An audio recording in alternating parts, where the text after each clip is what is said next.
It is Friday, August 23rd, 2024. This is another edition of Football Today. You know those dudes, Bobby Skinner, Justin Penik. I am Chris Rose. Producer Mikey is here as well. I'm a little echoey because I've got a little Airbnb on the road in Indianapolis as I drop my son off at college. Don't worry, no tears yet, boys. There will be tears. And just embrace it. You would know. Yeah, my parents literally dropped me off in Minnesota and then drove 2,000 miles south. So that there were tears. And we need to start adding an intro song to the podcast version of this. And today would have been a great one for Indianapolis by the Bottle Rockets. Go listen to it, listeners. I think I'll be playing it on a loop on my way home. So thank you. I appreciate it.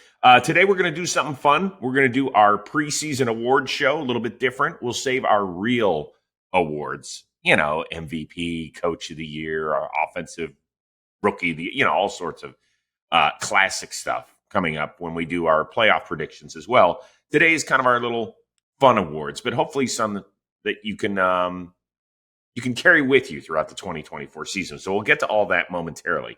But I want to start with Sean Payton's decision.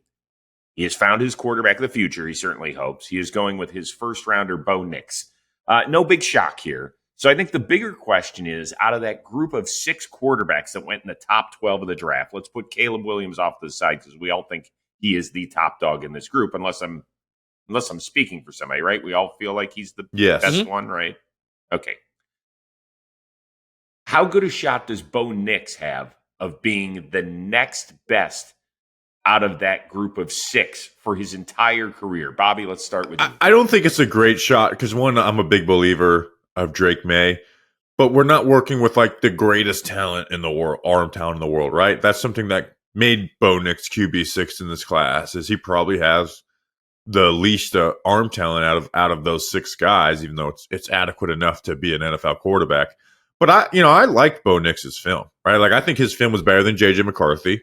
McCarthy has, the age on his side and upside, or people love the word upside. I liked him. I would have picked him over Michael Penix. And then Jaden Daniels gives me a lot of worries, right? And even Drake May, as much as I love Drake May, he does have like these, batches of just inaccuracy. And I think Bo Nix is a good fit for Sean Payton. I just don't think the ceiling is high enough to where you're looking back at that and be like, oh, how did we miss on this guy? And for this guy, I think it's just more of those other guys can just not be as good. But if he's QB3 in this class, I'm not shocked at all. QB2, I would be shocked because you do have a lot of talent with May and Daniels. And then McCarthy, we'll see how he comes back off the injury, and then Penix whenever he gets to play. But QB2, I think would be tough. I think the word ceiling, what Bobby said, is key, right?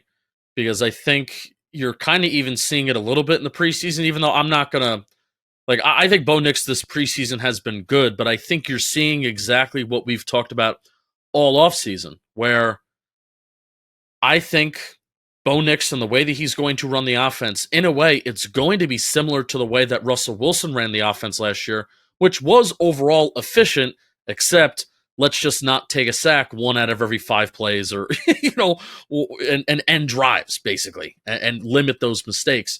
So we're going to see Bo Nix be a game manager, and I think that there is a ceiling with Bo Nix that if Sean Payton, who I think is a good offensive coach, he's going to get a lot out of Bo Nix.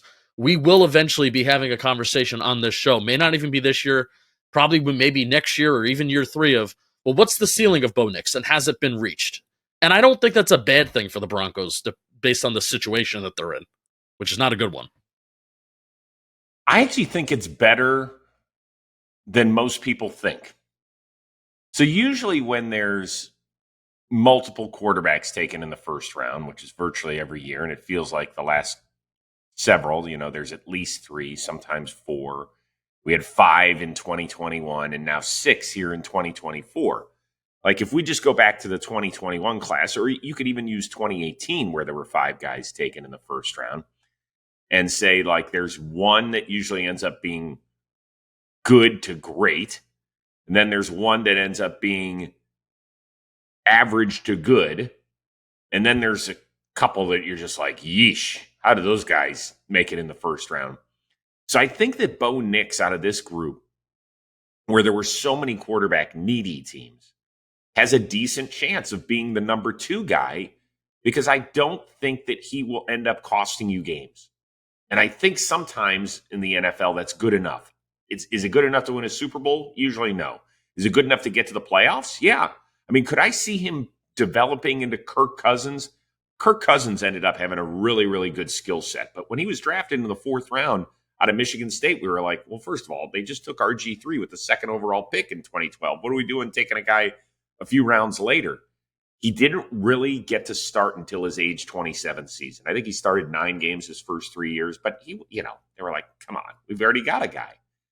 And so in 34 dropbacks this preseason, Bo Nix has not turned it over, and he has not been sacked. Like, that's pretty good, I think, for the not been position. sacked, I think, is key. The turn, we go back and look at rookie QB preseasons, and it's like, oh my gosh, that guy was great, and he was awful in the NFL. I think Kenny Pickett might be the most recent addition of that. Mm-hmm. But I do think that's what's going to be key for him and Peyton is the avoiding sacks. I'm still when offenses have the advantage in preseason because you are running your concepts. You're not running game planning, but you are running your concepts. Defenses are running very vanilla defense, very, very vanilla defense. And so you're going to get the one-on-ones you want or find guys in open space. And I think that for a quarterback who's going to get the ball out on time and in the right spots, that fits Bo Nix well. What my big test for him is once teams are throwing pressures at him and disguising coverages, how efficient does he look then? Because if he looks efficient then, I'm like, okay, well, here we go. But, once he starts getting that pressure around his feet, is the ball going to be coming out low, right? That's something we saw at Oregon. That's something we saw at the Senior Bowl with, some erratic misses. That's the big test for him is when the coverage isn't clear and that you got pressure around you. How does he perform then? I think he's going to avoid the sacks. That's going to be key. Like Justin mentioned, that's the biggest difference between Russell Wilson and him for Sean Payton is avoiding those sacks. But are we going to avoid those turnovers and just, dead plays because you're trying to get rid of the ball because you don't exactly trust what you're seeing? And how often will they produce explosives? Because if they don't produce them, then the drives are just going to be really, really hard and difficult to sustain. Do you have the offensive infrastructure to lean into a run game? Which actually I'm going to talk about somebody who may be a little bit of a sleeper. Oh, me too. Oh, no. Come on. On the Broncos? Yes, on the Broncos. Here's the thing is, people don't mention this about Bo Nix because the low average depth of target and high completion percentage. I think he's a good playmaker with his legs, right? And getting the ball down the field. For some reason, people don't talk about that with Bo Nix. They're just like, oh, screens and checkdowns. No, he made a lot more plays with his legs than, Michael Penix or even J.J. McCarthy to me, especially throwing the ball wise. So, they have that element. So I think it's going to look solid. I like Bo Nix more than most people. I didn't like him down at the Senior Bowl. I thought it looked a little bad. But I thought he had, if you ask me who's going to be the best as a rookie, I would have went Caleb, Drake, Nix. All right. Well, we'll see. Maybe that's just my lack of confidence of the rest of the class. I'm rooting for him. I just like it when there's good young quarterbacks in the league. But in the case of Bo Nix, maybe it's a good old quarterback who I think started 178 games in college, but I will confirm that. The whole class is old, though. Why don't people talk about how old Jaden Daniels is? We know Michael Penix is old. It's a very old class, and then you have, Caleb, Drake, and McCarthy. But now McCarthy's injured. Yeah. Yep. No, it is. Let's move on to the 6th overall pick of 2019, a guy near and dear to your hearts, guys, Daniel Jones, who, of course, we have talked a bunch about this probably being his last year with the Giants, and we even talked earlier this week about if Brian Daboll is over him. Well, you guys had joint practices, right? A little New York, and Sauce Gardner, of course, arguably the best corner in the NFL, was asked about Daniel Jones and what he thought of him, and here he is. I mean,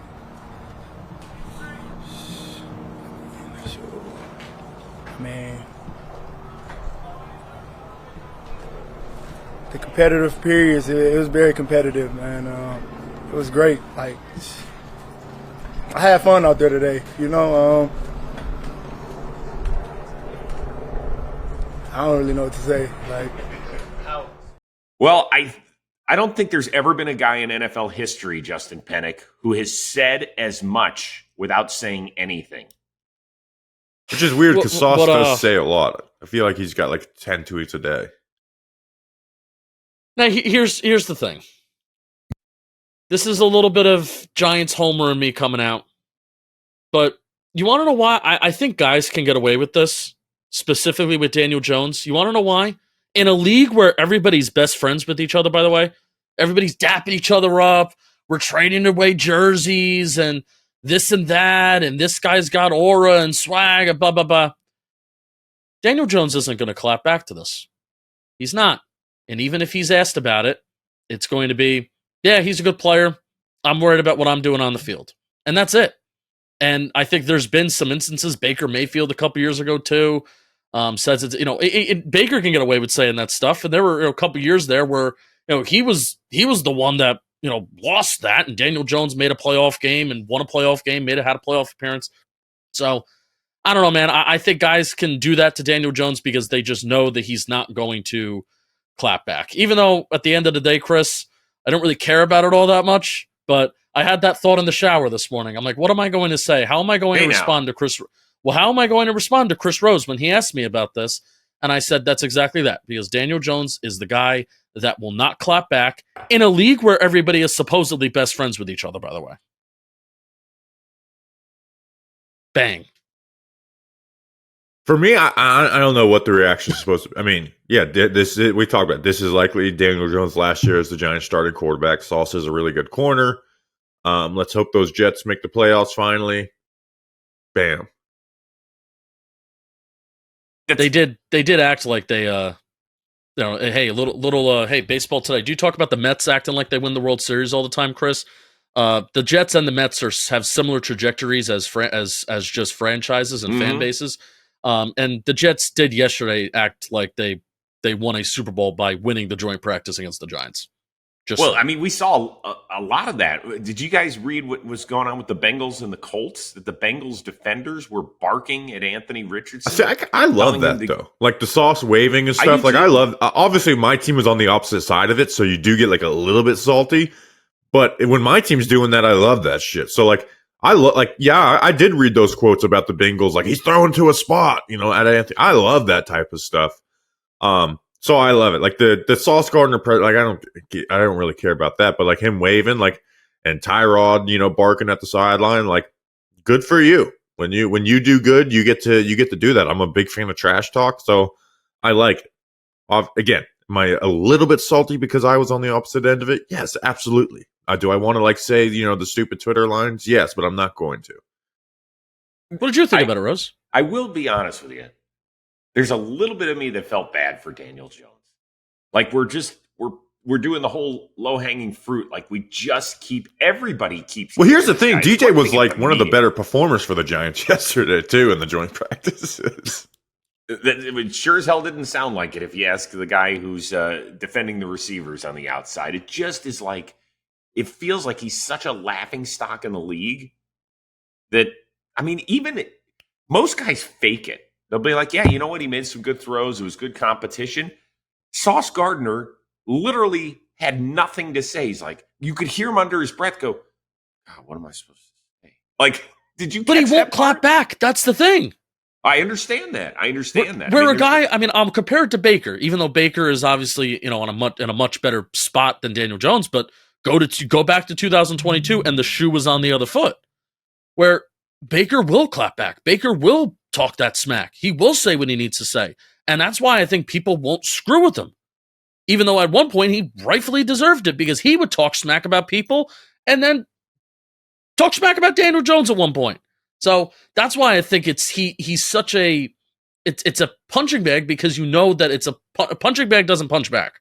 That's true. True that. Let's get to our awards show. Once again, this is the preseason award show with a little bit of a twist. So follow us here because we're going to do our real awards coming up before kick. So you can write them down and then make fun of us when none of us get any of them right. I'm going to get all of them We're right. going to start off with the Mountain Climber Award. This is the guy who has never won MVP. He's gotten close. He's never won MVP, but is most likely to win the MVP this season. Bobby Skinner, we'll start with you. We'll go around the horn. This is so easily Josh Allen. I mean, he throws for over 4,000 yards every single year, over 2,000 rushing yards and 28 rushing touchdowns the last 3 years. The only 3 active MVPs are Aaron Rodgers, Lamar Jackson, and Patrick Mahomes. Yeah, can you make a case for, like, if Jordan Love and CJ Stroud have really good, right? That second year does really well. MVP thing is like a very real thing, and you'll get the momentum going for you. For Josh Allen, he just needs to avoid the turnover stinker games on primetime, which that's what, like last year, as great as Josh Allen is, think of like the primetime games. You had the Jets week 1 where he throws 3 interceptions. The Giants on Sunday Night Football where he throws 2 interceptions. It's just avoid the primetime stinkers or even the Broncos game that they lost. They just felt like they were a bad team on primetime football. Avoid those games, and I think he's got a great case for MVP. Because, yeah, you can make an argument. There's definitely guys you can make an argument for, but I feel like the easiest answer for this is Josh Allen. The advantage that Josh Allen has is I feel like even if like a Mahomes, a Purdy, or Dak Prescott has like a better statistical season, if Allen has the Bills in a good spot, especially with the narratives that are surrounding his supporting cast right now, then the support of Josh Allen to win his first MVP will be there. And I also think a huge part of this conversation, there are only 3 active players in the NFL right now that have won an MVP. Mm-hmm. It's Aaron Rodgers, it's Lamar Jackson, and it's Patrick Mahomes. And there already was a... Bobby, I heard you earlier. Don't worry. I was listening to you. Bobby said Yes, that? I did. Damn. I thought that was my unique talking point. So I do think the NFL does want to diversify, maybe giving an MVP award to somebody different this year. But especially with that surrounding cast and the narratives around that surrounding cast, I think there will be support if Allen has the Bills in a good spot to give Allen MVP. I do think the one threshold he does need to cross, he does need 30 passing touchdowns, which he had MVP-like passing touchdown numbers every year, like the last 3 before 2023. He was in like the mid-30s to high 30s. If he crosses that, plus he has the Bills maybe winning that AFC East, I agree with Bobby, but I want to go with somebody different because I did write down Josh Allen, but I wrote down some other answers. Give me Anthony Richardson. Ooh. Didn't you hear the Bengals defenders? Yeah, I did hear the Bengals defenders. Okay, the hesitation with Richardson is the I word that we don't like saying on this show. The band I word. Obviously, I mean, had a whole that word. But also, like, I have this little bit of a thing where Shane Steichen and the Indianapolis Colts can become a little bit like let's run the damn ball.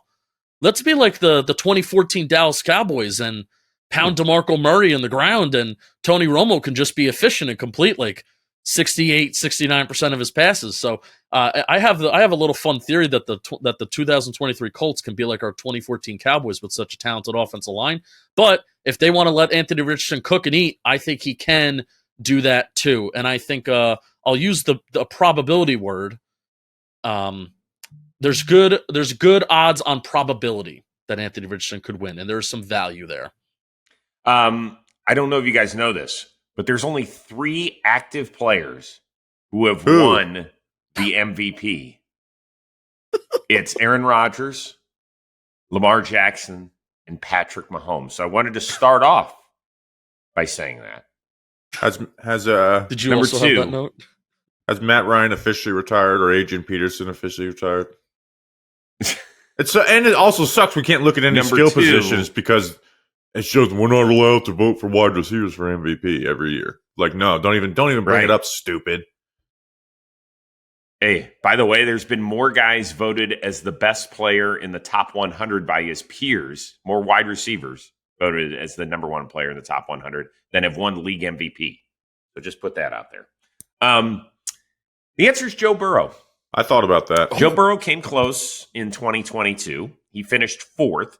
So it was Mahomes, Jalen Hurts, Josh Allen that were ahead of him. a lot of this has to do when they're looking for somebody new to vote. So first of all, Patrick Mahomes basically has to go 17-0 or throw for 55 touchdowns. Like, he continues to set the bar so high that he is going to have to do something monumental to leap over it.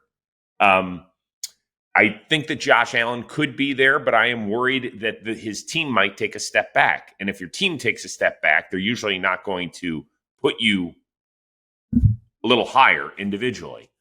I think that Joe Burrow can turn the Bengals from a last place team, which is what they were a year ago, into a division winner and a team that might even be the 1 seed in the AFC. It's possible.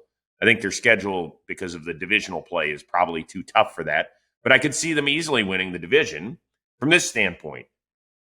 Other than the I word, they don't have any questions, in my opinion. Like, they've got very few questions. Yeah, people say the Jamar Chase thing. Jamar Chase is going to play football. He will. I know everybody's saying he's not. I think he'll be there. So as long as he's there, I think Joe Burrow's got a great shot at this. He was my number 2 in this. And then Stroud would be my... I'm surprised no one said C.J. Stroud. Yeah, I thought about him Jordan too. Love. And because the year two thing is like a real thing for MVP. Yeah, I would agree with all that. So I think that I think Green Bay would have to win its division, which I don't think it will. And I think Houston would have to win it, would have to get 12 wins, which I think is a 3-win improvement, which I think is a lot. Right. But yeah, I mean, those are all acceptable answers. Next award is the new number who dis. That would be the guy with a new squad who will leave his old team in tears after letting him go. Justin Penik, you go first. I'll go second. Bobby will go third. It is Saquon. I know. I didn't want it to be Saquon Barkley, but who is the Bills fans hate Stephon Diggs, and they should, and they're going to be great with that. And I know, like, the most like online Giants fans are okay with letting him walk, but 90% of the fan base is not talking about like the running back value in today's NFL. They just viewed him as their best player for 6 years, and now he's gone to the divisional rival, and he's probably going to be really good for them. When I go to the Giants home game week 10 against whatever team, and the Giants are whatever record that they are, that's probably not great, and the Eagles are whatever record they are, even if they're playing 500 ball, the Eagles, right? And that would be viewed as a disappointment, but Saquon Barkley is over there, and he has healthy games and highlight plays. I will hear people walking into the stadium being like, should have never let him go. That will be the talking point. Now, it may not be the talking point on Twitter. It may not be the talking point of like the football dudes, but that will be the talking point of the majority of fans that are heading into that stadium for that game. Is that your guy, Bobby? Too? Yeah, because I mean, to me, there's really not a good answer for any of this. There's one other in Atlanta, but even then they'll talk, because J.D. McCarthy's not going to play this year, they will talk about how, McCarthy doesn't have a chance to disappoint this year. So like, I don't think Stephon Diggs is Stephon Diggs is going to be hated by the Bills no matter what. So I don't know who else it could be. Who. I have a good one, and I know that he was replaced. It was funny. It was almost like these two guys were traded for one another. But Danielle Hunter, I think, is such a freaky, undervalued guy. And he's not even 30. He'll turn 30 at the end of October this year. And I know that Jonathan Grenard has been a good player, but I don't think he plays both the run and the pass the way that Danielle Hunter has. I mean, Danielle Hunter is 12.5 sacks shy of 100 for his career. 100's a pretty good benchmark. I know that we throw the ball a ton these days, and so there's more opportunity, all that sort of stuff. But he led the NFL last year in tackles for loss. 4 of his last 5 seasons, he's gotten double-digit sacks, and the 1 year he didn't was because he missed almost half the season. Like, he is a really good player. Now, you'll say, well, what sort of difference would he have made in Minnesota? And I'll listen to that all day. But I do think that in a Brian Flores defense with that attacking style, that a guy like that, like Grenard is a good player, and he's a little younger, so I understand all of that. But I really think that Danielle Hunter could have ended up being one of those, like, guys who gets his number retired or something up there in Minnesota. Like, he's a really good player that people just don't talk a ton enough about. And I thought, even though he's getting $25 million a year down there, I thought $49.5 million felt light for a guy of that talent. So I thought about Danielle Hunter too when I was trying to find someone that wasn't Saquon Barkley. Vikings fans are going to justify paying Grenard and be like, yeah, is he the same player as Danielle Hunter, but the contract and the age and.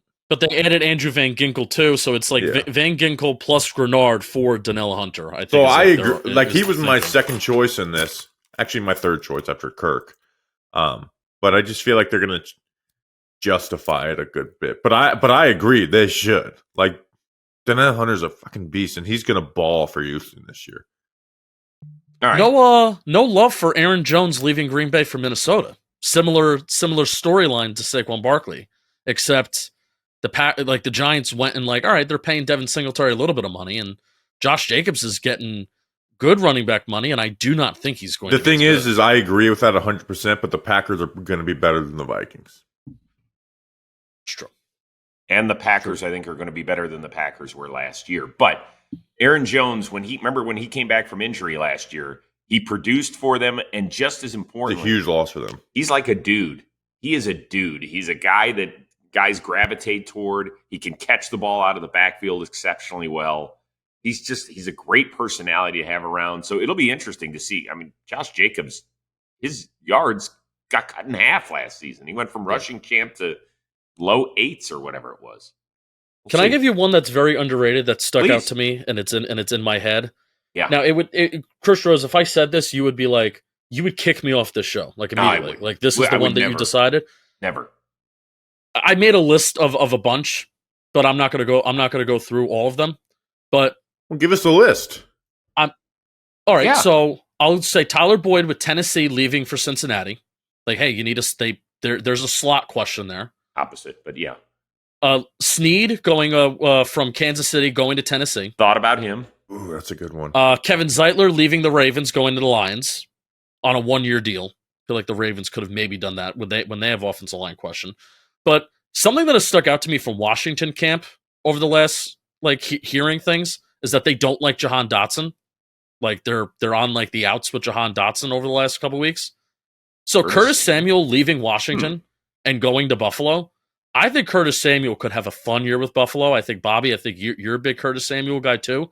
So the fact that he left, and now that they're looking to promote De'Ami Brown, who's done nothing in his career so far, and if they are in a weird spot with Jahan Dotson and this new regime and this new coaching staff, that Washington receiving corps is in a really, really tough spot, and they may miss Curtis Samuel. That's a very underrated one, and it's very niche, but I've been thinking about it ever since I started prep on this at 8 a.m. this morning. Here, I want to listen to a clip because I'm looking up Jahan Dotson. L'Jarius Sneed's a great one. You know what? You guys talk a while. Yeah, that is an excellent one. That's excellent. Okay. The thing about Curtis Samuel is that when he came into the league, everybody's like, oh, man, he's going to be great because he's got so much versatility. Like, they can run him a little bit. He can play inside, outside, whatever it is. And he's had his last 2 years, 64 and 62 catches, which is fine. Which is not bad, for a bad offense. It's not bad, but he's played 7 years. How many times do you think he's found the end zone in his career? This is a fun question for like a small slot. Is it more or less than 10? No, it's not that bad. It's 22, but that's 3 a year. That's 3 a year that he's found the end zone, which is, to me, he feels a little bit like this is too old for everybody. Eric Metcalf was this amazing playmaker. You spit up his highlights on YouTube. He is one of the great return guys. The Browns could never figure out a way to utilize him the proper way. I always felt like Reggie Bush was never utilized the right way. He was better in Detroit and Miami than we he were was just with the talking Saints. about it. Yes. Reggie Bush is low-key one of the biggest draft busts of all time. Ooh, I don't know if he's really. You think he's a bust? Rose, you were there. The hype for him was like the hype I've never seen for a draft prospect. It was like it was close to LeBron hype for Reggie Bush. And it was like, how are the Texans passing up on Reggie Bush? The Jets 49ers game at the end of the year was the Reggie Bush Bowl. I mean, the hype for I've never seen for what non-QB has had the hype that Reggie Bush had, or even include QBs. It's like Andrew Luck, Trevor Lawrence, Caleb. Reggie Bush. Well, okay, so here's a fun one. How many career touchdowns? Let's see here. I'll add in because he could catch the ball too. Receiving and rushing touchdowns in his career in 11 seasons. 70. He I'll played say for a long time. 65. Because I mean, Reggie then Bush wasn't an awful player, but he was hyped No, to he be the was greatest not. running back of all time. 11 If years. you think so Saquon let's had say- hype, Reggie Bush was like time 10. I'll say 52. You're close. God, you win both showcases. 54. He had 36 Oh, yeah. and 18. So yeah, that's. I mean, I have a hard time calling him a bust. Once again, I felt like nobody ever used him properly. Now maybe that is on him eventually. If you're that highly rated, you should just be handing the ball off, be great. Like, you know, we're not talking about a quarterback. It's just running back. There's only so many ways you can use a running back. Okay. All right. Our next award, it's called the I Sunburn have a Award. great answer for This this. is the player who's going to feel the most heat this season if he does not perform. I'll go first, and then Bobby, you'll take it, and Penik, you'll finish up. I am going to go with Will Levis, because I think that the Titans have to decide after this year whether or not he is the right guy moving forward. I know he's got a new coaching regime, right?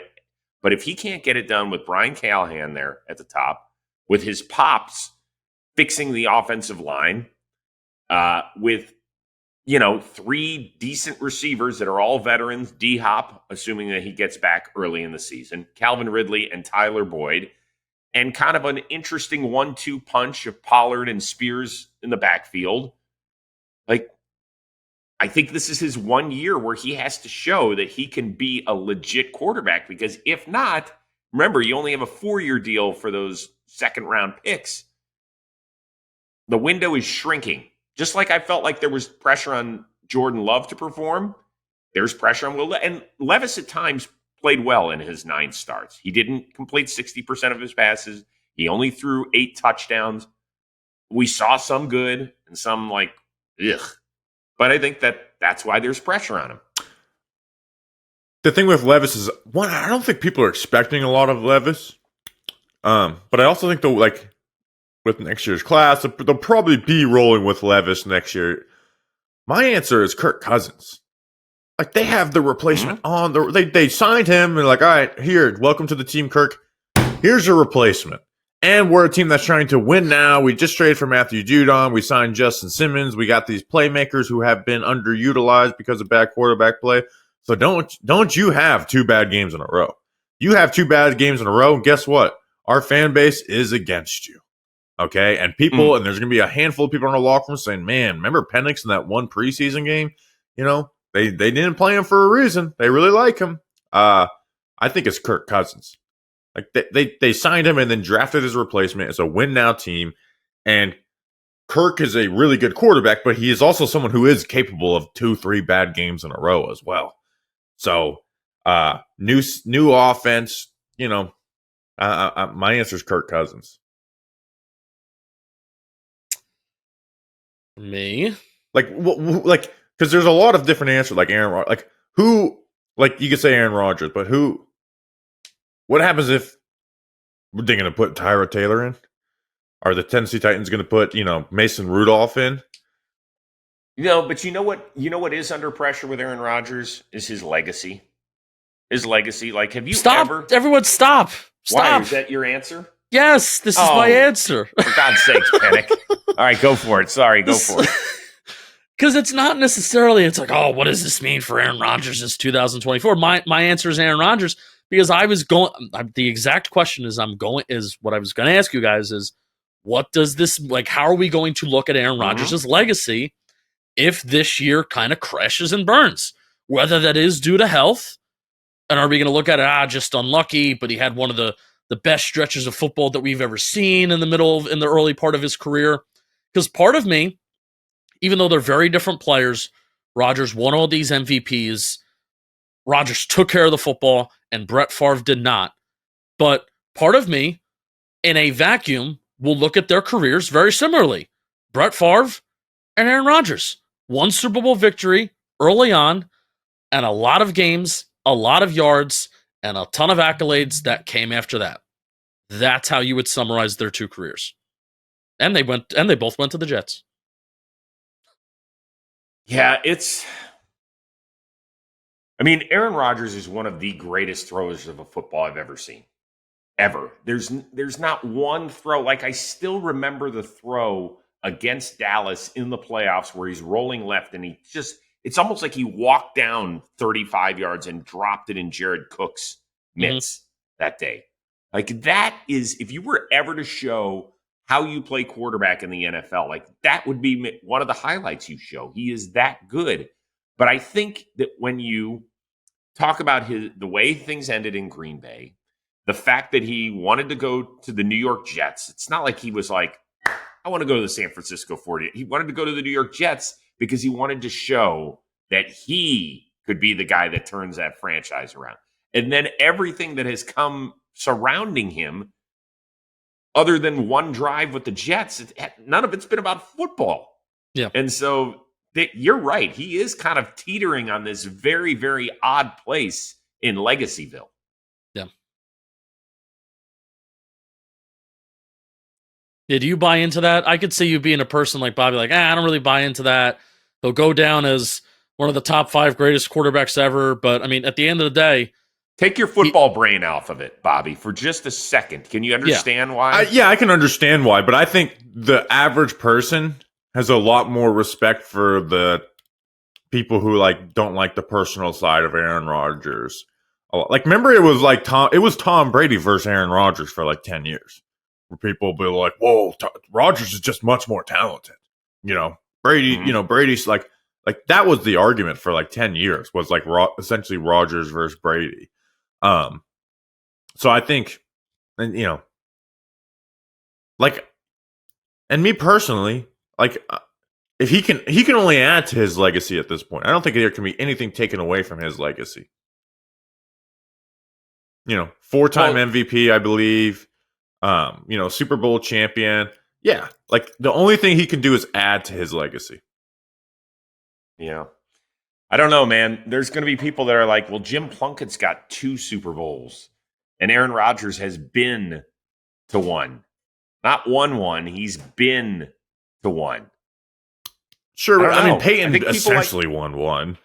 I know he won 2 at the end, but like, how much are we taking away from his? I'm trying to think of other like one time, like it'd be one thing if he, like Marino, he didn't win any, right? But like we know how great Marino is. It's just that's the only thing. If Marino just had one, he would be talked about so much more. Yeah. All right, let's move on. People want to make some cash this year. This is the Moneymaker Award. The dude who will unexpectedly help you cash in during your fantasy football season. First of all, before we start, Bobby, do you even play fantasy football? Yeah, I have football? one league with my friends from high school. And our draft is on Monday before the season. Very excited for it. I also may want to have you join a dynasty league, but I don't know. I could maybe do that. Here's my thing is like I don't have if I only pay attention to I tried to do other leagues, but it's just hard to pay attention to them. So I have my one league. You know what? Something else I learned: trust your gut. There was one year because I'm on Twitter now. And you have all these fantasy football people, and I use their advice. It was my worst year in fantasy football. As I listened to all the fantasy football advice, just trust your gut. But this year, I think I'm actually going to get a whiteboard and put together my first ever big board instead of just kind of going, like, all right, I'm up in 5 picks. Who do I want? Type of thing. I do a horizontal board every year. Oh God, no way! I just sit there and I have the 8th panic, pick, and which then I kind of hate my team. It doesn't matter what I do. I hate my team. I stink. I finished second like 4 times. I've never won it. But this is the year. Yeah. All right, Penik, why don't you start off this one? Who do you got? Well, Bobby, I technically have 2. Do we have the same guy, Bobby? I have 3, so you can take your guy. Wow, I only picked 1. Am I a loser? Bobby, is it Jaleel McLaughlin for the running back for the Broncos? Oh, my God. I thought you were going to go Audric Estime. Oh, whoa! Nice one. Which there's now a debate in the running back room for the Denver Broncos. I've seen some reports and I've read some stuff that The Broncos coaching staff is in love with McLaughlin right now. Where if you look at out of all running backs with a minimum of 75 attempts and yards after contact per rush, he had 2.26 on the Broncos last year, which is really, really good. He was second in yards per carry on the team, 5.4, and he had a big play run rate of 15.8%, which is really, really good. And it's a shame that Bobby Skinner is having a sneezing fit, and it is off Never camera, happens. and you can't see it. That's an absolute shame. Never happened. Never lost. No, but I'm reading some good things coming out of Broncos camp. McLaughlin. He's currently the 48th running back according to ESPN Fantasy Football rankings. And Javonte Williams, his yards per carry, not good last year. And I think McLaughlin is a guy that can take over the reins in the Broncos running back room. And that is a guy that I will be targeting. So maybe the Broncos running back room is hard because you have like 3 guys that everyone likes. I'm going to go with my easy one, and that's Demario Douglas from the Patriots, the wide receiver. He's like my breakout guy this year. Nice one. He led them in receiving last year, but he was a 6th-round rookie, so he didn't really get playing time like early on. Like it was his snap share early in the season. 41%, 8%, 24%, 33%, 13% inactive. He had 3 games missed, 62%, and then towards the end of the year is when he started really getting snaps. They're going to be better quarterback-wise. And we were at Patriots camp. They're force feeding him too. So like, it's not yes, like, sir. oh, he's the 6th-round rookie that we're like, oh, he's kind of good. Now it's like, you're our number 1 guy. We're going to give you a ton of targets. So he's one. My other one would have been Blake Corum with the Rams, because if Kyron Williams misses games, I think Blake Corum could maybe challenge Kyron Williams to be the RB1 on that team. But I think they're going to split carries, and I think Blake Corum can walk into that Rams situation. And if he gets the majority of the carries, can be a 1,000-yard runner. I think that's very nice. I like those. Now, this guy, you could probably pick him up after the draft, is my guess. This is how far down the ladder I think that people have him ranked. And that is Michael Wilson of the Arizona Cardinals. Ooh. 2nd-year receiver. One of the smartest guys in the league. If you've listened to his press conferences, he's using words in the press conference that I am looking up. Stanford man. I definitely missed that one on the SAT. And everybody is going to be focused on Marvin Harrison Jr. And I get that. But now you've got a full year of Kyler Murray. Their offense actually was watchable when Murray came back, and they don't really have any other receivers. So I'm going to go with the guy opposite Marvin Harrison Jr. Why you don't love Greg Dortch? Well, I've tried him for years and years, and for whatever reason, he just continuously Yeah, disappoints. suck me. it, Nate Tice. Yeah. Nate Tice loves Greg Dortch. I don't love him either. I don't like I him have either. another one. So that's a good one. Trey McBride doesn't count, right? Because he was already so good at the end of the year. No. Like Right. third in he's- yards per yeah, route okay. last year. Yeah, so. he's Everybody's everybody's on him this year. He'll probably be a top 4 Yeah, tight that's end, true. right? Okay. I mean, Oh, he'll yeah. go after- Should you're be. right. You're right. Josh Allen. Yeah. How about John Hines Allen? I'm not calling him. How about Rico Dowdle? I don't know. I'm still not fully Rico. sure how you say his last name. Yeah, that? How else would you pronounce Dowdle? that? Tell me what other ways you thought I that don't might know. be pronounced. Dowdale? I thought part of me wants to put a Doodle. B in there for no reason. Rico got no money. He's the He done lost 49th his running job. back coming off the board right now, and I feel like that's wrong. I'm not saying that wrong. Rico's great. I'm not saying that he's like a fantastic running back. I think we all acknowledge that the Cowboys running back situation is bad. But are they really going to give Zeke most of the carries, 75% of the volume? I think they're going to give the younger guy who's faster and not slow a lot of run, and that offensive line and that offense will be good. That's a good one. Once again, I do think he would get picked at some point. Have you heard of the song? I'm doing a lot of song recommendations. Maybe you guys should listen to Rico's story later. It's a 9-minute song. Rico Dowdle's a good one. But will the Cowboys be stubborn and just give Ezekiel Elliott the carries? Is my question. Let's just run it all the way. They wanna be good. All the way down. Let's just run it all the way down to the nub. Let's go. All right, Bobby, you can start with this one. This would be the Puka Nakua Award, the draft pick from day 3 who will have us saying, remind me again why he didn't go in the first or second round. So this is really hard to predict, obviously. Because it's like you I know who your answer is going to be. Can I say who your answer is going to be? receiver. Yeah. Predict his answer, Rose. I think you're going to go with Javon Baker. No, I don't think that'll happen this year. I think he's lower on the Patriots depth chart, but he would be a solid one. And I think he's might have some rookie struggles even if he's relied on. So on offense, to me, it would be Audric Estime with the Broncos. Running back out of Purdue, big, strong. You can put him on the field on third down because he can block like a son of a gun. Wait, he went to Notre Dame, didn't he? Isn't that what I said? Yes, he did. Nope, No, you said Purdue. You got Tyrone Tracy confused. It's the colors, the golden helmets, the gold. He's a golden domer. So Audric Estime would be on offense. I also have another golden domer, Cam Hart, the corner for the Chargers. Yes. Okay. I think he may be relied on. And here's one. I don't know if he's going to play, but I think if he plays, he's going to be so freaking awesome. Malik Mustafa, safety out of Wake Forest for the 49ers. I know Jair Brown might be the starter. That guy he's the best tackler. I don't even want to call him the best tackling safety. He might just be the best tackler I've ever seen. And early preseason returns have shown that he is a freaking ever beast. Seen Bobby? No, but in the draft, since I've covered the draft, he's been awesome. And I just think that guy gets his way on the field, and he's going to have a lot of shine because he's on the San Francisco 49ers, so he's there. But it's so hard to find. One, Puka is literally one of one. He's all-time leader in rookie receiving yards. But there was no really receivers that really flashed at me outside of Javon Baker, but I know Javon Baker's probably not going to play, at least early on. Yeah, but there will be somebody. I'm going to go next. Sorry to hijack this, Penik. He might not get a ton of run, unfortunately, until somebody gets injured. But I have no idea how Jalen Wright was on the board in the fourth round. I don't get it at all. He was productive in college, certainly his last year. He was splitting carries there at Tennessee. But he ran for over 1,000 yards. He ran a 4.38 at the 40, which was the second best among running backs. And guess what?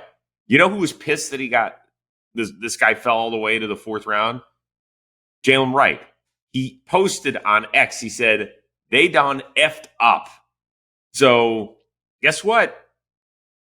He's got that in his back pocket. And I know that he's got two guys in Mostert and A-Chain ahead of him that can really run. But at some point, this kid's going to get a chance to touch the ball.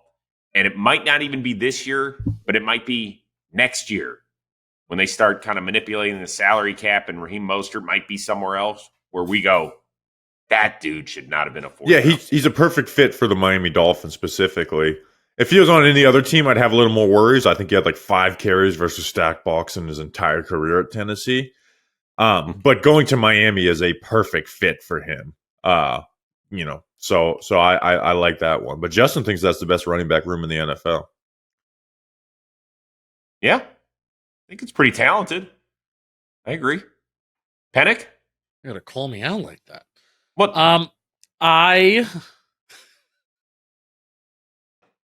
Chris, how fun is Jamari Thrash? But he's on the Browns.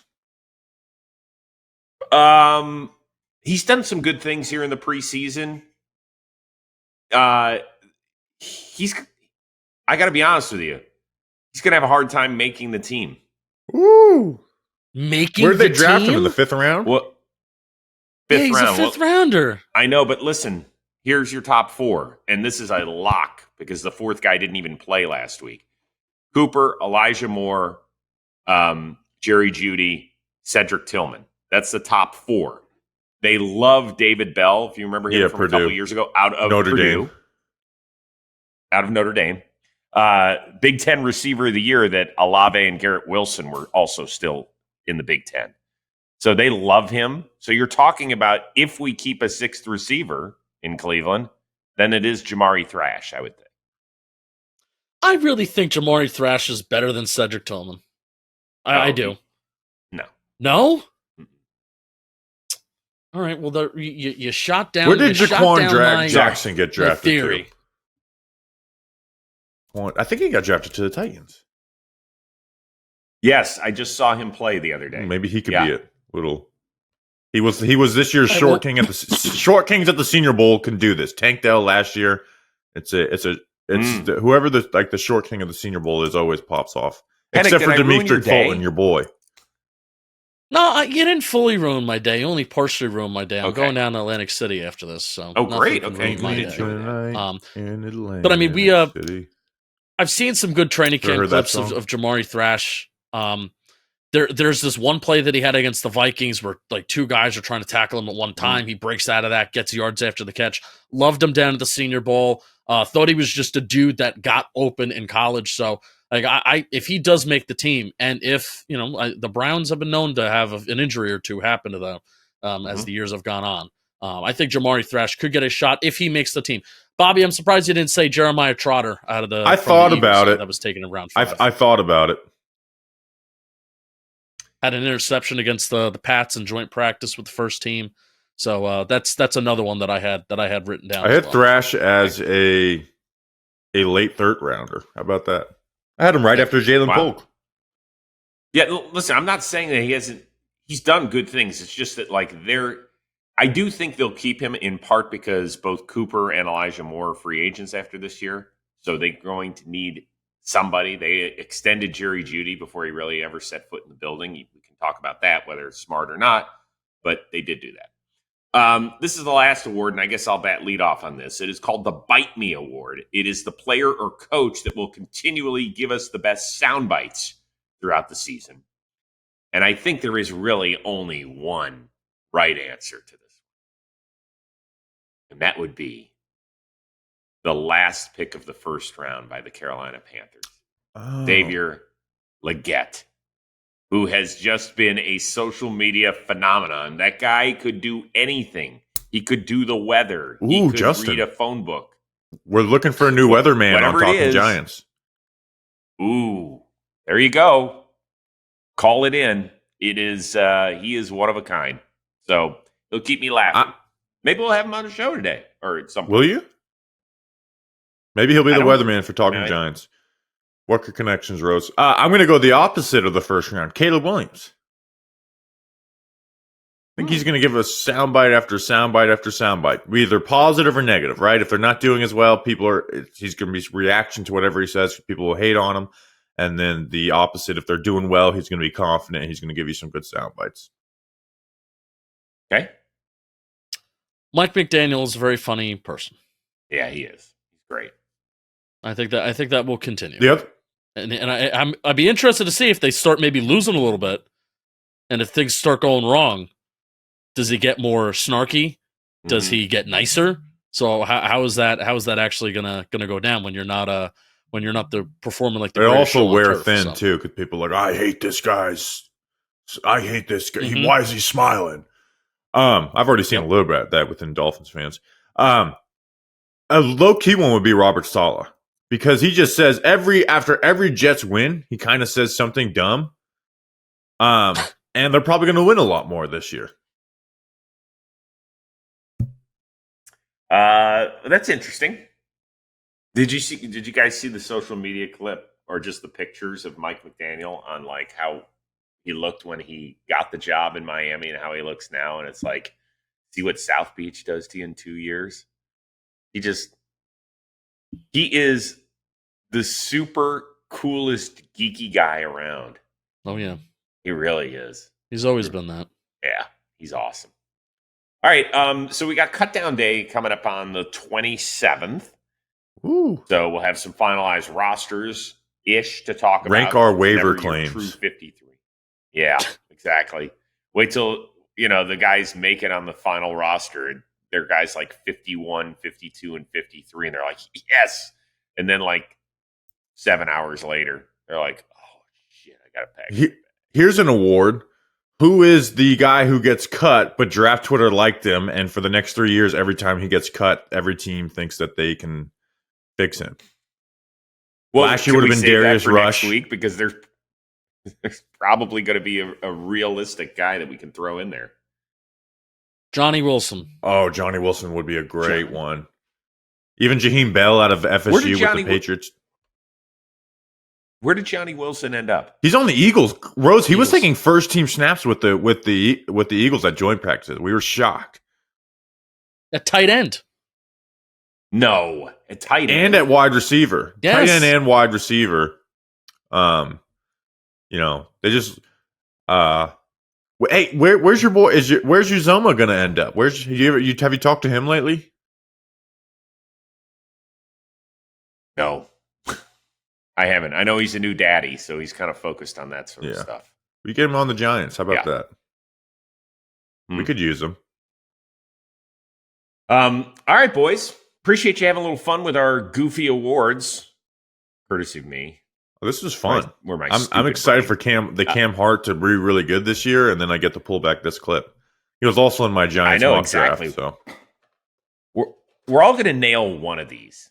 We're all going to nail one, and we'll put that clip out in like December or January. Our outstanding social media team will spam it. We'll be like, see how smart. I was so mad that Cam Kinchens went like 4 picks before round 4 because he's already. You talked about like guys resting with the Browns. The Rams didn't even play him in the second preseason game because like he's a starter. So guy went from first rounder to the end of the third round. I don't know what the hell happened. Yeah, it would have been a good one. All right, boys, we are back at it again early next week. Everybody have a good, safe weekend. For our awesome producer, Mikey, out there, that's Justin, that's Bobby, I am Chris. We will see you next week here on Football Today.